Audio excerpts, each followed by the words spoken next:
श्री राधे। बोली वृंदावन बिहारी लाल की जय, श्री राधा रानी सरकार की जय। हमारे बीच जितने भी अतिथि आए हैं उन सभी का हमारे मंच की ओर से भी और समग्र ग्रामवासियों की भी ओर से बहुत बहुत साधुवाद। तो आइए कथा की ओर प्रवेश करते हैं, ज़्यादा विलंब ना करते हुए। भगवान के नाम के प्रति कितना विश्वास होना चाहिए, ये प्रहलाद की कथा से आता है। देखिए, भगवान को देखा नहीं है प्रहलाद जी ने, लेकिन भगवान के नाम के प्रति कितनी निष्ठा थी। सभी शांति बना के रखेंगे। कथा ऐसी आती है कि ये विश्वास कहाँ से पैदा हुआ प्रहलाद जी के अंदर। तो जब प्रहलाद जी बहुत छोटे थे तो अपने नगर से एक दिन बाहर गए, तो वहां एक कुम्हार कुम्हारिन को देखा। तो वो घड़े को बना रहे थे, कच्चे घड़े। अगले दिन जब वह गए तो उन्होंने देखा कि वो दोनों रो रहे हैं। तो उनके समीप गए और उन्होंने देखा कि वो जगन्नाथ नारायण नाम पुकार रहे हैं। उन्होंने कहा, तुम्हें डर नहीं है? मेरा पिता भगवान है। क्योंकि उस समय प्रहलाद के जो पिता हैं, जिनका नाम है हिरण्यकशिपु, क्या नाम है, इसने वरदान मांगा था। और ये क्यों मांगा था? ऐसा था कि दिति के जो पुत्र हुए थे, दिति माता के गर्भ से ये असुर पैदा हुए। ये दो भाई थे जिनका नाम था हिरण्याक्ष और हिरण्यकशिपु। ठीक है। अब हिरण्याक्ष को भगवान वारा ने मार डाला, भगवान नारायण का ही रूप। तो हिरण्यकशिपु को लगा मेरे भैया को मारा, इसलिए नारायण को मारना मेरा कर्तव्य है। तो गुरु ने कहा कि नारायण को मारने के लिए तुम्हारे पास बल है? भगवान नारायण को कौन मार सकता है? यदि तुम्हें नारायण से बदला लेना है तो नारायण जैसा बनना पड़ेगा, नारायण जैसी शक्ति आनी चाहिए। तो इसलिए वो ब्रह्मा जी की तपस्या करने के लिए गया। वहां से वरदान प्राप्त करता है, ना मैं दिन में मरूं, ना रात में, ना ऊपर मरूं, ना नीचे, ना किसी मनुष्य से मरूं, 12 महीने में से किसी में ना मरूं, अस्त्र से न मरूं, ना शस्त्र से। ऐसे विचित्र वरदान ले लेता है और फिर अपने आप को स्वयं घोषित भगवान बना लेता है कि मैं ही भगवान हूं। पूरी प्रजा हिरण्यकशिपु को ही भगवान मानती है। देखो, संसार में जहां तहां बुराई दिखाई पड़ती है ना, उसका कारण है, उसका केवल एक सूक्ष्म सा कारण है कि आप संख्या में जिन बुराइयों को देख रहे हो, वो बुराई किसी न किसी छोटी बुराई से जुड़ी होने के कारण बुराई में है। यदि इतनी सारी बुराइयां यदि किसी अच्छे व्यक्तित्व से जुड़ जाएं तो वो सभी अच्छाइयां हो सकती हैं। अभी आपको कथा से समझ आएगा। प्रहलाद जी जब वो कुम्हार कुम्हारिन को देखते हैं कि मेरे पिता भगवान हैं, लेकिन ये किसी अन्य भगवान को बोल रहे हैं, कहा क्यों रो रहे हो और किस भगवान को बुला रहे हो? तो वो कुम्हार कुम्हारिन कहते हैं कि ये जो घड़े हैं ये हमने बनाए थे, इसमें एक छोटी सी बिल्ली ने 3-4 बच्चों को जन्म दिया है और भूल से वो घड़ा अंदर लग गया है। अब वो मर गए होंगे। हम प्रभु से कह रहे, प्रभु हमसे जीव हत्या ना हो, आप बचा लेना। प्रहलाद जी ने कहा, क्या वो बच जाएंगे? बोले, प्रभु चाहेंगे तो बचा लेंगे। 4 दिन बाद जब वो अवा खोला गया ना, तो सारे जो घड़े थे धधक रहे थे, अग्नि से जल रहे थे, लेकिन उसी में 4 घड़े ना ठंडे थे, जिनमें वो बिल्ली के बच्चे जीवित थे। प्रहलाद जी को उस समय पक्का विश्वास हो गया, जिसने अग्नि में बचा लिया उनको, वो मेरी कहाँ नहीं रक्षा कर सकता। हर क्षण हर पल नारायण नारायण नाम जो उनके गुरु नारद जी ने दिया था, उसमें और अत्यंत विश्वास हो गया। पिता ने महान कष्ट देना चाहा, कहा तुम्हें राज्य का मालिक बना दूंगा, केवल और केवल इस बात की हट छोड़ दो, नारायण का नाम लेना बंद कर दो, मैं ही भगवान हूं। तो वो कहते, नहीं पिताजी, आपको भी जो बनाने वाला और बोलने की शक्ति दे रहा है, मैं उस भगवान का वंदन करता हूं, आपका नहीं। और इसी के लिए उसने बहुत कष्ट दिया। और एक दिन महाराज प्रहलाद को बुला करके प्रेम से और कहा, पुत्र अब तो तुम समझ गए होंगे मैं ही भगवान हूं। तब प्रहलाद कहते हैं, पिताजी आप भगवान नहीं, भगवान तो कोई और है। खींच के बाहर फेंक देता है और गुरु पुत्रों को बुलाता है, ऐसी शिक्षा दो, चाहे मारो पीटो कुछ भी करो, इसके हृदय से ये नारायण नाम निकाल दो। गुरुपुत्र जाते हैं गुरुकुलम में, खूब शिक्षा देते हैं, लेकिन जिस पे जो रंग चढ़ा हो उस पे कोई दोबारा रंग चढ़ा नहीं सकता ना। प्रहलाद जी पे दोबारा किसी का रंग चढ़ ना सका, क्योंकि ऐसे गुरुओं का रंग उस पर चढ़ा था। एक दिन गुरु कहीं बाहर निकल गए, जितने भी गुरुकुलम में पढ़ने वाले विद्यार्थी थे सब मिलकर कहने लगे अरे प्रहलाद, तुम्हें डर क्यों नहीं लगता अपने पिता से? तुम पे कोई जादू है जिससे तुम डरते नहीं? बड़ी बड़ी आपदाओं से तुम बचाए, पर्वत से कूदा दिए गए, फेंक दिए गए, तुम बचाए, अग्नि में जला दिया गया तब तुम बचाए। बोले मेरे पास एक जादू है, यदि तुम सब करोगे तो तुम्हारे पास भी चमत्कार आ जाएंगे। उन्होंने कहा क्या? बोले श्रीमन नारायण का नाम है। क्या है? भगवान नाम।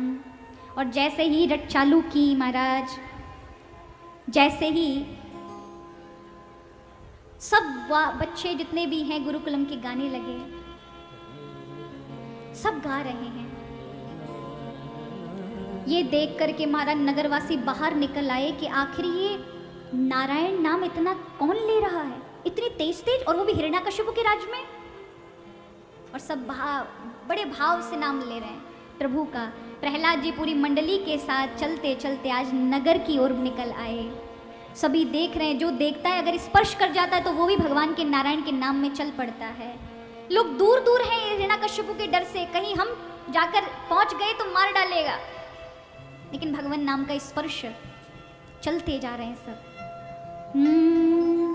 भज नारायण श्री हरि हरि, जय नारायण श्री हरि, भज नारायण श्री हरि हरि, जय नारायण श्री हरि हरि, भज नारायण श्री हरि हरि, जय नारायण श्री हरि हरि, भज नारायण श्री हरि हरि, जय नारायण श्री हरि हरि, नारायण जय जय नारायण, नारायण जय जय नारायण, नारायण जय जय नारायण, नारायण जय जय नारायण, भज मन तू जय जय नारायण, भज मन तू जय जय नारायण, भज मन तू जय जय नारायण, भज मन तू जय जय नारायण, भज मन नारायण श्री हरि हरि, जय नारायण श्री हरि भज हरि, मन नारायण श्री हरि हरि, जय नारायण श्री हरि हरि, जय नारायण श्री हरि हरि, भज नारायण श्री हरि हरि, भज नारायण श्री हरि हरि, भज नारायण श्री हरि हरि हरि, जय नारायण श्री हरि हरि, नारायण श्री हरि हरि, भज नारायण श्री हरि हरि, नारायण श्री हरि हरि, जय नारायण श्री हरि हरि, जय नारायण श्री हरि हरि, भज नारायण श्री हरि हरि। भज नारायण श्री हरि हरि। और जैसे ही नारायण नाम की महाराज उद्घोषणा, नाम सुना, हिरण्याकश्यप महल की खिड़कियों के बाहर आ गया और देखा उन टोली में, बच्चों की टोली में, नगरवासियों की टोली के बीचों बीच मेरा बालक ये प्रहलाद ऐसा उद्दंड साहस कर रहा है और जाता है, प्रहलाद को स्पर्श करता है कि वह भी भगवान के नाम में खो जाता है। लेकिन जैसे ही कीर्तन बंद होता है, आज चेतना आती है, अरे ये मुझे छोड़ करके मेरे शत्रु का नाम लेता है, लेकर आया और आज सभा के बीचों बीच एक सिंहासन लगवाया और एक अग्नि से तपता हुआ खंबा अग्नि में जल रहा था और कहता है आज निर्णय हो ही जाए, देख लो सभा, आज मैं अपने ही खून को, अपने ही रक्त को तुम्हारे सामने मृत्यु के घाट उतारूंगा। मेरे शत्रु के नाम लेने का अंतिम परिणाम क्या होगा वो तुम्हें पता चलेगा। सभी सभा के जितने भी लोग हैं देख रहे हैं, क्या साक्षात में भगवान आएंगे? जिसको बचाते थे हमेशा वो भगवान क्या आ पाएंगे? और उस समय सबको लग रहा है क्या सच में जो प्रहलाद का विश्वास है भगवान उसे बचाते हैं, क्या आएंगे? और उस समय प्रहलाद कहते हैं पिताजी मेरे परमात्मा कहाँ नहीं है? अरे मूर्ख, आज मुझे साक्षात में दिखा, पहले तेरे उस परमात्मा को मारूंगा फिर तुझे मृत्यु के घाट उतारूंगा। प्रहलाद कहते पिताजी वो सब जगह है, आप में भी है। अरे दुष्ट, मुझ में नहीं हो सकता, कहाँ है वो तेरा भगवान? पिताजी कहाँ नहीं है, कहाँ इस खंबे में हो सकता है? पिताजी वो तो हर जगत में है, जो बिना खंबे के आकाश खड़ा है उसमें भी स्थित है, तो इस खंबे में क्यों नहीं हो सकता?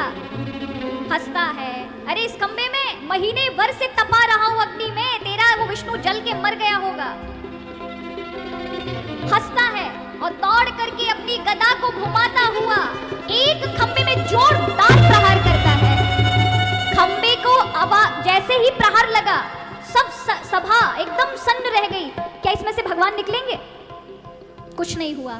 अट्ठास करता हुआ, घूमता हुआ खंबे के चारों ओर अपने पुत्र को कहता है, देख तेरा विष्णु डर गया मुझसे। और प्रहलाद दोनों हाथ जोड़ करके देखते हैं कि सारी सभा देख रही है। हे प्रभु, आज इन भक्तों का, इन पूरी मानवों के विश्वास को जगाने के लिए आपको आना चाहिए, मेरे लिए नहीं, लेकिन संसार को ये दिखाने के लिए कि आप वास्तव में अपने भक्त की रक्षा करते हैं। हाथ जोड़ के प्रार्थना करते हैं। हिरण्यकशिपु कहता है, अरे दुष्ट, मुझसे क्षमा मांग, ये खंबे से क्या मांगता है, अभी बताता हूँ इस खंबे के 2 टुकड़े करके। और जैसे फिर दोबारा गदा को घुमा के एक प्रहार करता है। थोड़ा गड़गड़ाहट हुई लेकिन फिर भी कुछ नहीं। गुस्सा होते हुए फिर तीसरे प्रहार के लिए गदा घुमाते हुए जो जोरदार प्रहार करता है, और अचानक से खंबा फटा और उसमें नरसिंह भगवान हुंकार भरते हुए वहां प्रकट हो जाते हैं। वो ये नरसिंह भगवान की इतना भयंकर रौद्र रूप था, आंखें तांबे की तरह जल रही थी, पूरा आधा शरीर सिंह का, आधा मानव का, बड़े बड़े नख और लार टपक रही थी। ऐसा भीषण स्वरूप देख करके हिरण्यकशिपु डर गया। भगवान ने तिनके की तरह उसे उठाया और उसे लेकर के देहरी पर चले गए, अपनी गोदी में बिठाया और कहा, याद कर अपने वरदान। बोले, आप नहीं मार सकते मुझे, कप रहा है शरीर, हाथ से तलवार छूट रही है, ये कौन आ गया? प्रभु कहते, तेरा काल हूं, मांग अपने वरदान जो तूने मांगे थे, आज तेरे सारे वरदान का त्राण करूंगा। कहता है, मैं शस्त्र से नहीं मर सकता, ना अस्त्र से। प्रभु ने कहा, ये नख से मारूंगा, तुम मुझे नहीं मार सकते, ना मैं ऊपर मरूंगा नीचे। भगवान ने कहा, बीच जांघों पे रख के मारूंगा, ना मैं बाहर मरूंगा ना अंदर, बीच देहली पे रख कर मारूंगा, फिर भी नहीं मार सकते। मैं 12 महीने में से किसी में नहीं मरूंगा। भगवान ने कहा, 13वां महीना तेरे लिए बनाया है, अभी आने वाला है ना, 18 को आरंभ हो जाएगा पुरुषोत्तम मास। ये अधिक मास भगवान ने इनके लिए बनाया, हिरण्यकशिपु के लिए। ना देवताओं से मर सकता, ना मनुष्यों से। प्रभु ने कहा, कहां से मनुष्य और कहां से देव हूं मैं, फिर भी नहीं मार सकते आप मुझे। मैं ब्रह्मा की बनाई हुई सृष्टि में से नहीं मर सकता। भगवान ने कहा, ब्रह्मा हमें नहीं बनाता, हम ब्रह्मा को बनाते हैं। मूर्ख, यही तूने गड़बड़ कर दी, इसलिए तेरी मृत्यु निश्चित है। और भगवान इतने क्रोध में आगे मेरे भक्तों को सताया, कुक्षी फाड़ी, अंतड़ियों की माला निकाली और धारण कर ली, रक्त पीने लगे। इतना भयंकर रूप देख करके ब्रह्मा जी दोनों हाथ जोड़ करके प्रार्थना करते हैं, नतोष्मि अनंताय दुरंत शक्ति विचित्र वीर्याय पवित्र कर्मणि विश्वस्य सर्ग स्थिति संयमांगुणै स्वलीलया संधत्ते मात्मनः। हे प्रभु, आप इस क्रोध को शांत करिए, आप अनंत शक्ति से संपन्न हैं, आप दुरंत शक्तिमान हैं। हे हरि जी, आप ही सृष्टि का संहार लय करने वाले हैं। प्रभु, आप अपने आप को शांत, पर प्रभु का वो रौद्र रूप शांत नहीं हो रहा। अंत में प्रहलाद जी को आगे किया और भक्त को देखकर भगवान शांत हो गए, अपनी गोदी में बिठाकर भगवान चाट रहे हैं। अब ध्यान देना, संसार में जो आपको बुराइयां दिखाई पड़ती है ना, वो वास्तव में बुराइयां नहीं है। किसी कारण के कारण बुराइयां आपको ज्यादा दिखती हैं। संसार में 2 प्रकार के लोग होते हैं, एक होते हैं अशद और एक होते हैं सद, यानी एक अच्छे और एक बुरे, लेकिन इनकी संख्या बहुत कम होती है। बुराई की भी संख्या केवल 5% है और अच्छाई की भी संख्या 5% है। लेकिन जो आपको बहुत सारे बुराइयां दिखते हैं ना, वो बीच वाले लोग हैं जो फॉलोवर होते हैं, जो अच्छाई के साथ जुड़ जाएं तो फिर संसार में अच्छाई दिखाई पड़ती है, और यदि बुराई के साथ जुड़ जाएं तो बुराई। ये जो प्रजा है हिरण्यकशिपु की, ये वो लोग हैं फॉलोवर। ये संसार में ऐसे लोग मिलेंगे। हिरण्यकशिपु बुराई है केवल एक, और एक और अच्छाई है प्रहलाद, जो एक ही है।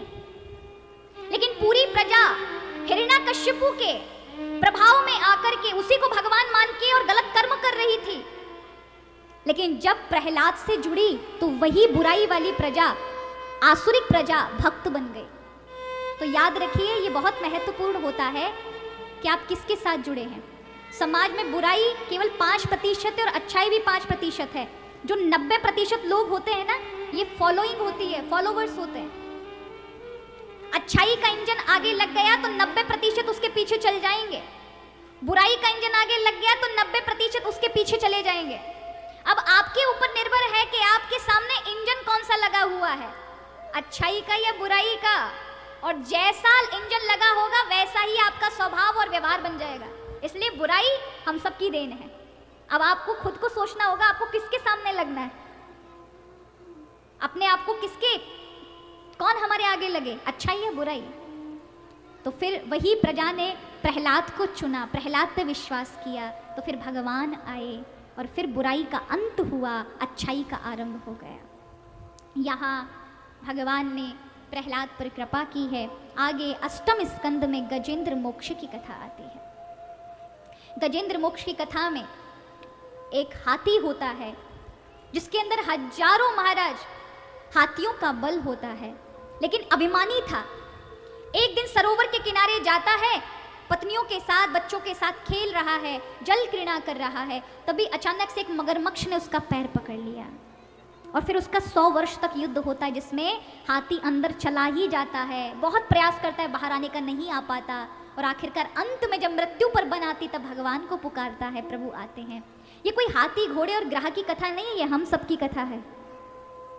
आप जानते हैं ये हाथी ही हम हैं। वेदांत में मनुष्य को हाथी कहा गया है। हाथी कौन? जो भूत की चिंता में रोता रहे, मेरे पास गाड़ी थी लेकिन आज नहीं है, मेरे पास पहले बंगला था आज नहीं है, मेरे पास इतने रिश्तेदार थे, मेरे पास भाई था, मेरे पास पिता था, मेरे पास जमीन थी लेकिन आज जो है उस पर खुश नहीं है, लेकिन पहले जो बीत गया उसके लिए रो रहे हैं, जिसमें अब कुछ हो नहीं सकता। जो पुरानी बातों को महाराज हमेशा जिस पर दुखी होता है वो हाथी है, मूर्ख है। एक बार एक बहू ने अपनी सास के लिए भोजन बनाया। अब भोजन बनाया तो थोड़ा नमक कम हो गया होगा, तो बहू ने बेचारे प्रेम से दिया, सास लड़ पड़ी, तुझे माता ने, तेरी मैया ने कुछ सिखाया नहीं, बहुत उल्टा सीधा कहा। बहू ने अगले दिन जब भोजन बनाया तो पहले खुद चख लिया, नहीं आज तो बहुत बढ़िया है, आज सब अच्छा है, आज दूंगी। पर मन में आया झूठा तो मैंने कर लिया, पर कोई बात नहीं, सास नुक्स निकाले उससे पहले खुद ही जांच कर लो कि सही है। अब जैसे ही सास के सामने बढ़िया कड़ी चावल लगाए, सास ने देखा, खाए और खाते ही फिर आधी थाली फेंक दी। बहू ने कहा अब क्या हुआ, अब क्यों, अब क्या खराबी है? बोले खराबी नहीं, कल ऐसा क्यों नहीं बनाया था। अब बताओ महाराज, कल की चिंता ने आज के भोजन को खराब कर दिया। अब बताइए इनको क्या कहेंगे, बुद्धिमान कहेंगे या मूर्ख, जिन्होंने कल के कारण में आज की रखी रखाई थाली को बेकार कर दिया, फेंक दिया उसको, उस भोजन को, क्योंकि कल जैसा क्यों नहीं बनाया, कल ऐसा क्यों नहीं बनाया था। तो हाथी वही है जो कल की चिंता में रहे। तो हाथी ही हम हैं। हमें भी बड़ा अहंकार होता है अपने परिवार का, अपने धन का, अपने पद का। ये संसार ही सरोवर है, ग्रह ही हमारी मृत्यु है। हम प्रतिदिन मृत्यु के मुंह में जाते जा रहे हैं। हम कहें आज का दिन आयुर्नश्यति प्रतिदिनम या तिक्षम यौवनम प्रत्यायान्ति गता पुनर्दिवसा कालो जगत बक्षक। आयु प्रतिदिन घटती जा रही है। मैं कहूं आज का दिन गया, आज का दिन शाम हो गई महाराज, आज का दिन भी हमारे जीवन से खत्म हो गया। लोग जन्मदिन मनाते हैं, हम 25 साल के हो गए, हम इतने साल के हो गए, हम 50 के हो गए, खुशियां मनाते हैं, मोमबत्तियां बुझाते हैं महाराज, केक काटते हैं, बड़ी बड़ी पार्टियां करते हैं। लेकिन उनसे पूछो 25 साल में तुम जो खुशी मना रहे हो वो 25 साल अंधेरे में चले गए। हमारे जीवन के 25 साल खत्म हो गए। काय बात की खुशी है महाराज, ये है खुशी? ये तो वही वाली बात हुई, कोई व्यक्ति धन कमा के लेकर आ रहा हो और बहुत सालों के बाद जब घर लौट रहा हो अचानक से चोर मिल जाए, सारा धन लेके चले जाए और वो खुशी मनाए, वाह वाह बहुत बढ़िया हो हमारे साथ, धन चला गया। खुशी होगी या रिपोर्ट लिखवाओगे या दुखी होंगे? उसी प्रकार आयु खत्म हो गई हमारी 25 वर्ष की, उसमें भगवान से प्रार्थना करनी चाहिए, है ना। पर हम क्या करते हैं, हम खुशियाँ मनाते। मनाओ, बहुत अच्छी बात है, डिप्रेशन में नहीं जाना चाहिए, उत्सव मनाना चाहिए जीवन में, बुरी बात नहीं है। लेकिन ये भी मत भूलो कि 25 साल हमारे अंधकार में गए हैं, वो लौट के नहीं आ सकते, वो समय जा चुका है। इसलिए अब जो जीवन है उसके प्रति सावधान हो। हम प्रतिदिन एक एक दिन हमारे खिसक रहे हैं, संसार का मतलब जो अपनी ओर खींचे। हमें अपनी ओर खींचे, तो हम प्रतिदिन ग्राहक के मुख में जा रहे हैं। और जब संसार में बिल्कुल काल के निकट होना, तब भगवान 4 संदेशे भेजते हैं, 4 लेटर लिखकर भेजते हैं। अब आप थोड़ा विचार करो, कौन कौन के पास कौन कौन से लेटर आ गए हो महाराज, वैसे ही सावधान हो जाना। पहला पत्र भगवान भेजते, बाल सफेद हो जाते हैं। अब महाराज भगवान कहते, देखो अब तुम्हारा काल निकट है, मेरा भजन करो, सत्कर्म करो। पर महाराज भगवान तो ज्यादा चालाक है मानव, जाकर जाएंगे और अच्छे जो बाल के ड्रेशर होते हैं, अच्छे नाई होते हैं, उनके पास जाकर के बढ़िया महाराज काले करवा लेंगे, बढ़िया कर लेंगे, अच्छी डिज़ाइन बनवा लेंगे, पर बूढ़े नहीं होंगे। भगवान कहते कोई बात नहीं, एक लेटर गया, दूसरा लेटर भेजते हैं। जैसे ही दूसरा वाला, थोड़ी आँख कमज़ोर हो गई, अब देखना थोड़ा कम हो गया। भगवान कहते अब तुमने बहुत बाहर का देख लिया, भीतर की ओर जाओ, मुझे देखो, सत्कर्म देखो, अपने गुरु को पहचानो। पर महाराज मजाल है, मान लें कि हम बूढ़े हैं, जाएंगे महाराज डॉक्टर के पास, डॉक्टर साहब ये 2 भी नहीं दिखाई पड़ते, अब कुछ ऐसा लगाओ जिससे अच्छे से दिखाई पड़े। तब डॉक्टर भी हमारा चश्मा चढ़ा देता है। वो चश्मे वाली टेक्नोलॉजी हो गई अब पुरानी, अब तो लेंस डलवाते हैं और महाराज दूर दूर का पहले से भी अच्छा देखने लग जाते हैं, है ना। भगवान कहते हैं अभी भी नहीं संभला। तीसरा लेटर पहुंचाते हैं, तीसरा पत्र आता है, दांत टूट के बाहर आ जाते हैं महाराज। जो बड़े चने चवारे होते हैं वो सब अब महाराज हलवा और ये सब चीज़ों को खाना पड़ता है। पर कहाँ हम बूढ़े हैं, जाएंगे अच्छे से डेंटिस्ट के पास, बढ़िया बत्ती से फिट करवा करके आएंगे और फिर लोहे के चने चवारे होंगे, पर बूढ़े नहीं होंगे।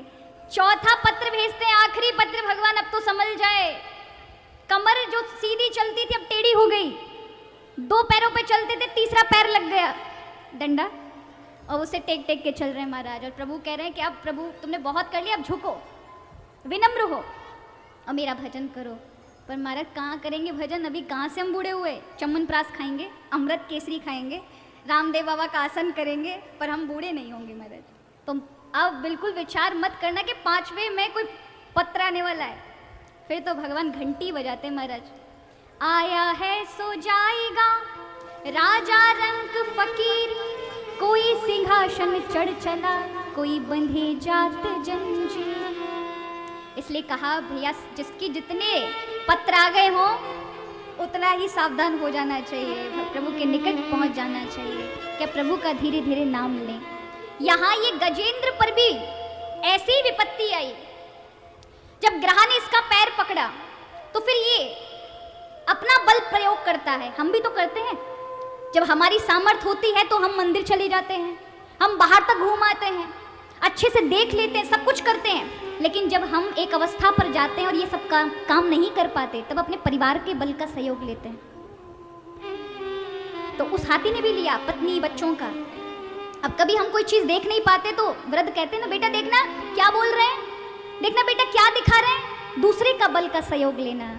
लेकिन ये भी कब तक देंगे अपना बल, आखिरकार सब छोड़ देते हैं एक समय पर आकर के, और अंत में व्यक्ति के पास कोई बल नहीं होता, सिर्फ भगवान का बल।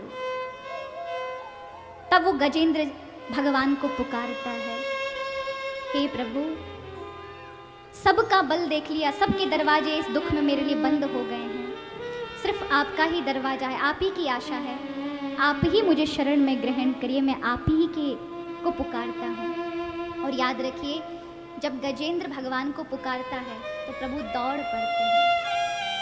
आइए हम भी गजेंद्र के साथ भगवान को पुकारें। प्रभु अपनी दर से अब तो न टालो, गिरा जा रहा हूँ, संभालो संभालो।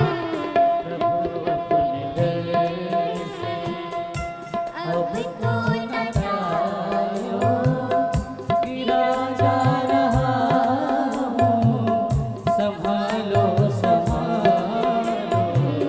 प्रभु अपनी दर से अब तो न टालो, गिरा जा रहा हूँ, संभालो संभालो। प्रभु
संभालो। प्रभु अपने दर से अब तो न टालो, गिरा जा रहा हूँ, संभालो संभालो। प्रभु अपने दर से। प्रभु वैकुंठ में विराजमान थे। गरुण शाम वेद के मंत्रों से पंखा झल रहे हैं। शेषनाग भगवान की चर्चा कर रहे हैं, सनकादिक भगवान का गुण गा रहे हैं ऋषि मुनि, और ऐसे शोरगुल में भी हाथी की आवाज भगवान के कानों तक पहुंच गई और भगवान दौड़े। यक्कश्चनेषु बलिनोन्तकोर्गात् प्रचंड वेगा विधावतो भृशं। प्रभु दौड़े हैं और दौड़ते ही सबसे पहले गजेंद्र पर कृपा की है। यहाँ गजेंद्र पर प्रभु ने कृपा की, इसलिए इस अवतार में भगवान का नाम पड़ा हरि। क्या नाम पड़ा? हरि क्यों नाम पड़ा? जो कष्टों को हरण करने की सामर्थ्य रखता है, जिसमें ये शक्ति है कि वो कष्टों को हरण सकता है, इसलिए हरि। यहाँ आगे समुद्र मंथन की कथा आती है, जिसमें देवता और असुर मिलकर के समुद्र का मंथन करते हैं और 14 प्रकार के रत्न निकलते हैं। याद रखिए, जीवन में मंथन की आवश्यकता है। कथा सुनो, घर में जाकर के मंथन करो। कोई भी एक कथा की चीज समझ में आ गई, उसे घर में जाके 5 बार समझो, 5 बार मनन करो, तब महाराज उसके अंदर से मक्खन निकलेगा जो तुम्हारी बुद्धि में बैठेगा, नहीं तो नहीं समझ आएगी। इसलिए कहा जाता है ना कि अगर ऐसे सुनते रहोगे तो देखो संसार का ये पानी ना आपके इस दूध में मिल जाएगा। आया ना, दूध में मिल जाता है ना पानी।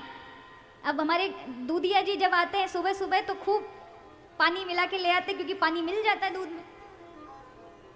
लेकिन आप मंथन करेंगे, उसका दही जमाएंगे, दही माने थोड़ा घर में विचार करेंगे, 2-3 बार सोचेंगे ऐसा कैसे कहा, इसका क्या अर्थ निकल रहा है, तो फिर उसमें से मक्खन निकलेगा। वो मक्खन पानी को चैलेंज करता है, ए पानी महोदय, जो मन है इसको आप जानते हैं कि मेरा मन नहीं लग रहा, मेरा मन ये काम में लगता है, मेरा मन ऐसा सोचता है। लेकिन एक ऐसा मन है जो आधा सोया हुआ है। ये वो मन है जब आप कोई ऐसे विचार सोचते हैं जिनको आपने सोचा और छोड़ दिया, कोई ऐसी इच्छाएं जिनको सोचा और छोड़ दिया, वो सब आपके उस अधकचरे मन में गई। तो जब ये मन शांत होता है, भगवान में लगता है, तो वो खुल जाता है और वो क्या करता है, वो गलत गलत विचारें भेजेगा, आपको परेशान कर देगा। उस समय डरना नहीं है, यही जहर है। और सबसे पहले उसे किसे पिया? भगवान शिव ने पिया।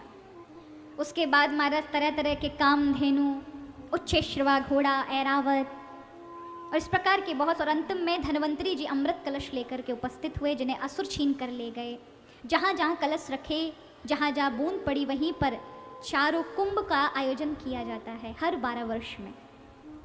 यहाँ पर भगवान मोहिनी रूप धारण करते हैं और अमृत देवताओं को पिलाते हैं, और यहाँ से फिर से देवताओं को स्वर्ग का राज्य मिलता है। दैत्यों की ओर से बलि राजा लड़ रहे थे, इसलिए बलि की मृत्यु होती है, लेकिन दैत्य गुरु शुक्राचार्य उन्हें दोबारा से जीवित कर लेते हैं और कहते, राजन अब तुम लड़ करके नहीं प्राप्त कर सकते, अब तुम अपनी शक्ति बढ़ाओ, धर्म की शक्ति बढ़ाओ, तब ये देवता तुम्हारे सामने कायर हो जाएंगे, बहुत कमजोर पड़ जाएंगे। तो यहाँ बलि राजा यज्ञ करते हैं, बहुत सारे यज्ञ कर लेते हैं, और जब 100 यज्ञ पूरे होते हैं, जो 100 यज्ञ कर लेता है वो स्वर्ग का अधिकारी बन जाता है, राजा बन जाता है। बलि राजा राजगद्दी पर बैठे, पर उन्हें तो त्रिलोकी चाहिए थी, उन्होंने और यज्ञ किए और इतने ताकतवर बन गए अपने धर्म के बल से कि उन्हें त्रिलोकी को अपने आप उनके अधिकार में आ गई। अब तो देवता इत्यादि मारे मारे फिरने लगे। एक दिन देवता अपने गुरु के पास जाते और कहते हैं, गुरुजी ये वही बलि राजा है जिसको हमने मारा था, हम अमृत पीकर बैठे हैं, लेकिन हम कैसे पराजित हो गए? गुरुजी ने कहा, तुम्हें जब ये सब मिला था धन संपत्ति, तब तुमने कौन सा अच्छे काम किए थे? वो अपनी शक्ति बढ़ा रहा था और तुम केवल अपने सुख भोगों में लगे हुए थे। याद रखिए, जीवन में सुख आए ना तो केवल उसमें ही आनंद मगन नहीं हो जाना चाहिए, हमेशा तत्पर रहना चाहिए, जागृत रहना चाहिए, क्योंकि ये चले गए तो जीवन फिर से वही स्थिति में आ सकता है। इसलिए हमारे यहाँ शक्ति की पूजा है। जब तक आप पद पर हैं, अपनी शक्ति से हैं, तब तक आपकी विशेषता है। जिस दिन आपका पद छिन जाए, आपसे कोई नहीं पूछेगा क्या? जिस चीज के लिए आप अत्यधिक ज्यादा महत्वपूर्ण, उस चीज से अगर आलस्य करेंगे तो फिर आपको कोई नहीं मानेगा। इसलिए शक्ति की पूजा है। हमारे यहाँ कहा जाता है, यदि शक्ति नहीं हो स्थान भ्रष्टा न सोव्यंते दंता केशा नरा। स्थान से यदि ये दांत भी चले जाएं तो मुंह की शोभा हट जाती है। दांत, अगर दांत चला जाता है तो क्या दांत की आपको फिक्र होती है क्या? वैसे तो प्रतिदिन उठ के मंजन करोगे, कॉलगेट करोगे, ये सब करोगे, लेकिन जिस दिन टूट जाए उस दिन टूटे हुए दांत को कौन चमकाने रहता है? उठा के फेंक देते हैं, क्योंकि स्थान से भ्रष्ट हो गया। वैसे बाल खूब करोगे और बाल बनाओगे, लेकिन बाल टूट जाए तो कौन फिर उसको सजाता है, धजाता है? उठा के कूड़े में डाल देते हैं, हाँ या ना? उसी प्रकार पद पर कोई व्यक्ति है, भले ही जी साहब, जी सर करेंगे, जिस दिन आप रिटायर हो गए 5 दिन बाद कोई जी सर नहीं कहेगा। महाराज थैला लेके निकलोगे, आप सामान्य हो। किसकी मैं पहचान है? शक्ति की। इसलिए कभी भी अपने जीवन में आलस्य नहीं करना चाहिए। देवताओं ने आलस्य किया, इसलिए स्थान से भ्रष्ट हो गए, राज्य छीन लिया गया उनका। तो यहाँ देवता अपनी माँ के पास जाते हैं और माँ आदिति व्रत करती हैं, जहाँ से भगवान वामन का अवतार होता है। भादो मास के शुक्ल पक्ष की द्वादशी के दिन वामन भगवान अवतरित होते हैं। बोले वामन भगवान की।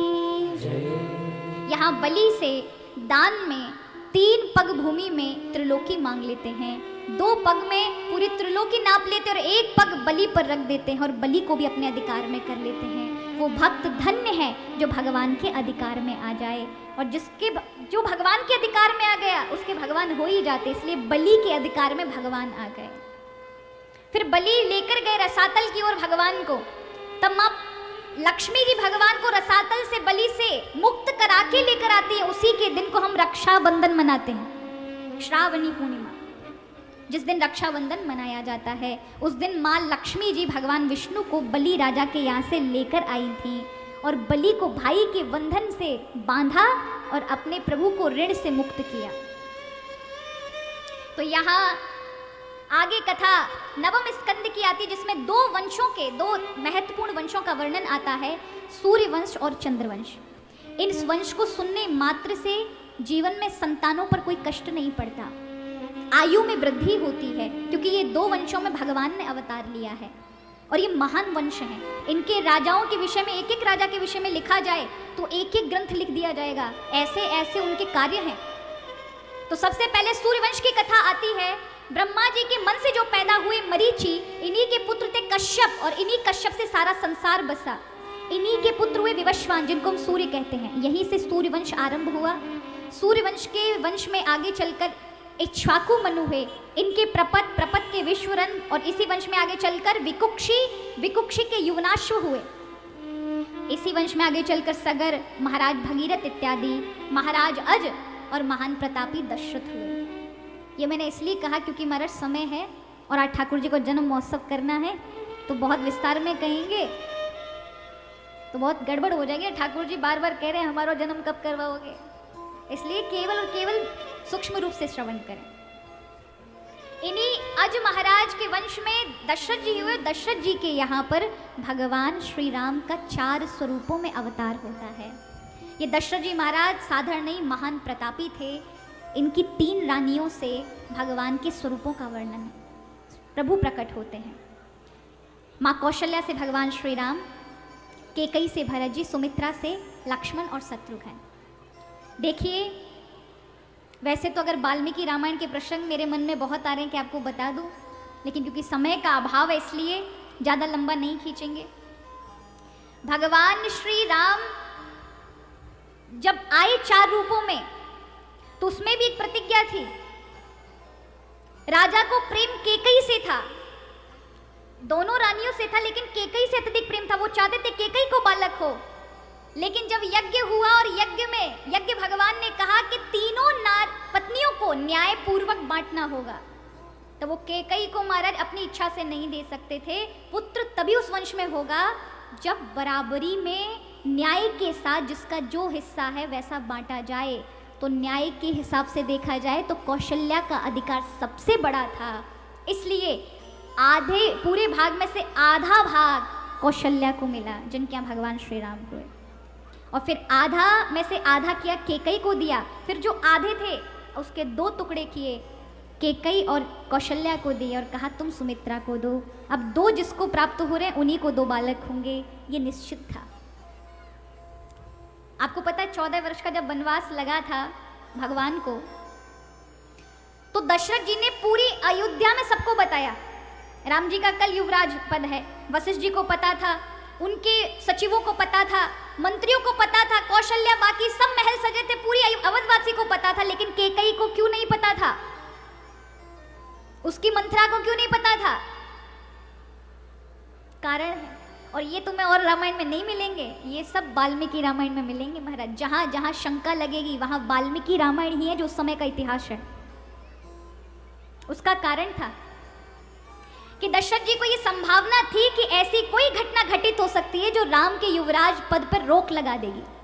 भले ही केकई राम जी को प्रेम करती है, लेकिन केकई के जो पिता हैं, केकई देश के राजा अश्वपति, उनको वचन दशरथ जी ने केकई से विवाह करते समय दिया था, और वो वचन था कि अश्वपति ने कहा कि मैं मेरी बेटी का विवाह तो तुमसे कर दूंगा, लेकिन मेरी बेटी से होने वाला पुत्र ही राजगद्दी पर बैठेगा। और दशरथ जी को तो पता था कौशल्या के पुत्र हुआ नहीं, सुमित्रा के भी इतने साल हो गए कोई हुआ नहीं, तो जो होगा सो केकई को ही होगा, तो क्या परेशानी है, हम तुम्हें इसी को ही बनाएंगे जो बालक होगा। लेकिन गड़बड़ ये हो गई महाराज, भरत जी को पहले आना चाहिए था, राम जी पहले आ गए, केवल 20 घंटे का अंतर था और सब चीजें बदल गई। इसलिए अश्वपति कहीं जाकर के कोई व्यवधान पैदा ना कर दे, भरत जी वहीं पर गए हुए हैं, तो इस कारण से गुप्त चोरी से सारी चीजें हो जाएं और बाद में केकई को पता चलेगा तो वो तो खुश होगी ही, लेकिन वो संभावना जो घटित होने वाली होती हैं वो होती हैं। और याद रखिए महाराज, भगवान राम अगर वन नहीं जाते तो आज कौन राम जी को याद करता? वो 14 वर्ष के वनवास के संघर्ष नहीं तो भगवान श्री राम को सबके सामने लाकर खड़ा किया कि भगवान ने मानवता का स्वरूप धारण करके और किस प्रकार के संघर्षों से वो, अगर देखा तो रामचरितमानस में, रामायण में है क्या? वो 14 वर्ष की कथा ही तो भगवान श्री राम की कथा है, नहीं तो बाकी कथा लोगे तो क्या है? राजा के यहाँ पैदा हुए, ब्याह किया, राजगद्दी संभाली, यही कथा नहीं। वो 14 वर्ष ही हैं जिसने भगवान श्री राम से परिचय दिलाया। यहाँ आगे चलकर चंद्रवंश के विषय में बताया जाता है। ब्रह्मा जी के आंखों से पैदा हुए अत्रि ऋषि, इन्हीं के पुत्र हैं चंद्रमा, यहीं से चंद्रवंश आरंभ हुआ। चंद्रमा के पुत्र हुए बुद्ध, बुद्ध के पुरुरवा, पुरुरवा के नहुस, और नहुस महाराज के 5 पुत्रों में ययाति महाराज, इन्हीं के वंश में भगवान के कुल का जन्म हुआ, यानी यदु महाराज, ययाति के सबसे बड़े पुत्र। यहीं से यदुवंश आरंभ हुआ और यदुवंश में ही भगवान श्री कृष्ण का प्राकट्य होता है।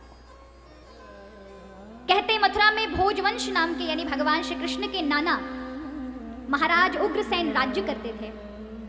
उनके 18 विवाह हो चुके थे लेकिन किसी से पुत्र नहीं हुआ, लेकिन एक द्रुमिल नाम के राक्षस की नजर पड़ने के कारण उनकी 18वीं पत्नी गर्भवती हुई, लेकिन उससे असुर पैदा हुआ जिसका नाम था कंस। बड़े बड़े ज्योतिषियों ने उत्पात और प्रकृति की घटनाओं को देखकर कहा, महाराज इस बालक के जन्म होते ही खगोलीय और बहुत दुर्घटनाएं घटी हैं, ये बालक सही नहीं है हमारे कुल के लिए, इसलिए आप इसको त्याग दीजिए। उग्रसेन ना चाहते हुए भी यमुना जी में उसे बहाना पड़ा, लेकिन कंस बहता बहता महाराज, सूरसेन महाराज भगवान कृष्ण के दादाजी तप कर रहे थे, उनको कोई बालक नहीं हो रहा था, तो यमुना जी से आके कंस उनसे टकराता है, वो उनको लेकर आ जाते हैं और कंस 11 वर्ष तक सूरसेन के यहाँ पलते हैं। इन्हीं सूरसेन महाराज के फिर बाद में वसुदेव आदि 10 पुत्र, कुंती आदि 5 पुत्रियां होती हैं। और जब कंस को पता चलता है ये मेरे पिता नहीं, मथुरा मंडल के अधिपति महाराज उग्रसेन मेरे पिता हैं, तब तो बहुत क्रोधित हो गया। असुरों को ला करके गुप्त रूप से चढ़ाई करवा दी और पिता को कारागार में डालकर खुद राजा बन गया और अपनी बहन, चचेरी बहन देवकी का ब्याह करता है वसुदेव जी के साथ। और यहाँ बहन को लेके जा रहा था, तभी आकाशवाणी हुई जिस बहन को विदा करके लेके जा रहा है, इसी का 8वां गर्भ तेरा काल होगा, तो मारने दौड़ पड़ा। आखिरकार वसुदेव जी ने रोका। देखो भगवान कृष्ण के जो गुण आए हैं ना, वसुदेव जी के कारण आए हैं। वसुदेव जी को अगर देखना है तो आपको महाभारत पढ़नी होगी, क्या वसुदेव जी का व्यक्तित्व है। इसलिए कंस संबंध जोड़ना चाहता है, सुझाव सलाह मिलती रहे मुझे जो वसुदेव दे सकते हैं। लेकिन यहाँ वसुदेव जी ने कहा कि मेरी पत्नी, अब ये मेरी पत्नी है, तुम्हारी बहन है और इसका नव विवाह है, ये स्त्री है, इसलिए अवध्या है, इसे नहीं मार सकते। जिस घर में स्त्री का अपमान होता है, जिस घर में स्त्री को गालियां दी जाती है, ये उल्टा सीधा बोला जाता है, वहां देवता वास नहीं करते। इसलिए घर में बहन बेटियों को आनंदित रखो, प्रसन्न रखो, उन्हें गालियां ना दो, उनको मारो पीटो नहीं। ऐसा करने से घर की लक्ष्मी विदा हो जाती है। तो यहाँ स्त्री को अवध्य बताया, कंस ने बात मान ली, कारागार में डाल दिया। 1 से लेकर के 6 तक के जो बालक हुए कंस ने मार डाले। 7वें में हमारे शेषनाग जी आए, और जैसे ही आए भगवान ने कहा कि मामा जी आएंगे मार डालेंगे, इससे पहले व्यवस्था कराएं। 7वां महीना चल रहा था देवकी का, भगवान ने योग माया के द्वारा यहाँ वसुदेव जी की देवकी के अलावा भी और पत्नी हैं, गौरवी, रोहिणी, भद्रा, मंदिरा, रोचना, इला, ये सब वसुदेव जी की पत्नी हैं। इनमें सबसे बड़ी पत्नी रोहिणी है, जो कंस के डर से छुप करके नंद बाबा के यहाँ रहती हैं। 7वें महीने के गर्भ को ले जाकर योग माया के माध्यम से रोहिणी के गर्भ में डाल दिया, और यहाँ 3 महीने बाद ही बलराम भैया का हमारे दाऊ जी में जन्म है गयो। बोलो बलराम भैया की, बोलो दाऊ दादा की। तो यहाँ आप कभी दाऊ जी गए हो तो आपको देखा होगा कि दाऊ जी के मंदिर के सामने क्षीर सागर है। जब दाऊ जी का ब्याह हुआ तो भगवान का तो ब्याह ब्रजमंडल से बाहर द्वारिका में ही हुआ, लेकिन दाऊ दादा ने अपनो ब्याह ब्रजमंडल में ही करा। और आपको पता है जब उन्होंने ब्याह किया तो दाऊ जी भी किया अपने स्थान पर। और जो क्षीर सागर है वहाँ नंद बाबा इत्यादि ने इतनी खीर बनवाई, इतनी खीर बनवाई, उस कुंड में डाली गई जिससे सब तृप्त होकर जाए। और आज भी रोहिणी मैया के साथ विराजमान है ना, तो हमारी रेवती जो दाऊ दादा की पत्नी है वो बाहर खड़ी हैं। वो हमारे यहाँ कहा जाता है ना, बहू माँ और जब घर के बड़े हों तो एकदम से अंदर नहीं आते, एक पर्दा है। और हमारे यहाँ की तो रिवाज है महाराज, हम ब्रजवासी हैं, हमारे यहाँ तो बड़ो ये शर्म लज्जा को बड़ो विषय है कि हमारे यहाँ कोई बड़ा बूढ़ा भी अगर अंदर आएगा तो 10 बार खांस के आएगा, हमारा सूचना दे के आएगा कि हम अंदर आ रहे हैं। ये अपनी परंपरा है, सम्मान है। आपके यहाँ चले कि नहीं चले? चलता है ना। अब आप हमसे दूर थोड़ी ना हो महाराज, सब यहीं के हो। तो आज भी रेवती मैया बाहर खड़ी हैं दरवाजे से बाहर, और दरवाजे से ही प्रभु को दाऊ दादा को देखती हैं और कहते मैया जब नहीं होती तब आती हैं। तो यहाँ बलदाऊ भैया का अवतार हो गया। 8वें में हमारे ठाकुर जी विराजमान हुए। अब प्रभु जैसे ही आए और देवकी का स्वरूप ना बदले, ऐसा हो सकता है? देखिए भगवान कभी गर्भ में नहीं आते, ठीक है, लेकिन भगवान कभी कभी भक्तों के लिए वो सब कार्य करते हैं जो भक्तों की इच्छा होती है। और भगवान कृष्ण का जो ये अवतार है, इसमें तो हर एक भक्त की इच्छा भगवान ने पूरी की है, इसलिए ये पूर्ण अवतार है।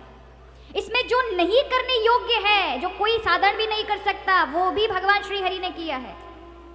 वो हम आगे की कथा में श्रवण करेंगे। और उसके भीतर भी गंभीर चीजें हैं, जिसके कारण, क्योंकि भगवान की कर्तुम अकर्तुम मन्यथा कर्तुम सर्व समर्थ, भगवान वो सब कर सकते हैं जहां आपकी बुद्धि नहीं जा सकती। तो यहाँ भगवान श्री कृष्ण का जब माँ के गर्भ में आगमन हुआ, वैसे साधु संत कहते हैं कि मैया के गर्भ में माया का प्रवेश था, माया आई। पर महाराज सच कहो तो बात चाहे माया कह लो, चाहे ठाकुर जी का स्वरूप कह लो, अपने भक्त के लिए भगवान सब कुछ ग्रहण करते हैं। और यहाँ देवकी का स्वरूप चमकने लगा।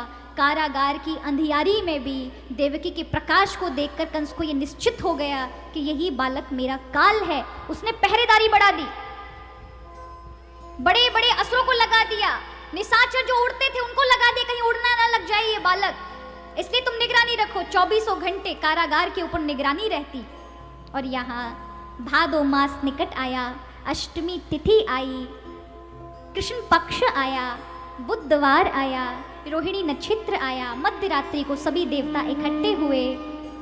कष्टों का हरण करने के लिए, धरणी का बोझ को विनाश करने के लिए, नष्ट करने के लिए, धर्म की स्थापना करने के लिए भगवान अवतार ले रहे हैं और सभी प्रार्थना कर रहे हैं। आइए हम भी स्वागत करते हैं, गर्व स्तुति करते हैं। स्वागतम कृष्णा शरणागतम कृष्णा कृष्णा, स्वागतम कृष्णा शरणागतम कृष्णा, हे स्वागतम कृष्णा शरणागतम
सततं सत्य परम त्रिसत्यम योनि निहतम च सत्य। हे प्रभु आप सत्य व्रतधारी हैं, आपने कहा था आप आएंगे।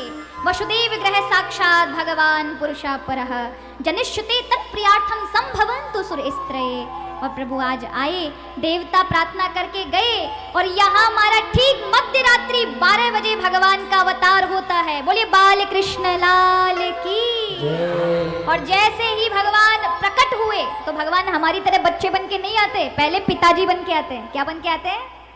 सबके बाप है ना महाराज, सबको जन्म देने वाले। तो वो 4 भुजा रूप धारण करके आए, शंख चक्र गदा। इतना तेज प्रकाश हो गया कि देवकी वसुदेव देख ना सके, अपने आंखों पे हाथ रख लिया और उसी प्रकाश में से झनकृत आवाज आई, माँ पिताजी मैं आ गया। आपने पूर्व जन्म में मेरी तपस्या की, इसलिए अनंत जन्मों से मैं यही आने वाले। यहाँ देखो, यहाँ पे देखो, यही आएंगे। बोले बाल कृष्ण लाल की। तो यहाँ पर कहा आपने पूर्व मेरी तपस्या की, तो उस समय सतयुग में मैंने प्रश्नी गर्भ रूप धारण किया। इस रूप में, इस युग में आप वसुदेव देवकी बनकर आए तो मैं कृष्ण रूप में आया हूँ। आप चिंता ना करें, यहाँ से गोकुल में नंद बाबा के यहाँ मुझे भेज दें और वहाँ से अभी अभी यशोदा ने कन्या को जन्म दिया, वो मेरी माया है, उसे ले आएं, बाकी कार्य मैं खुद करूँगा।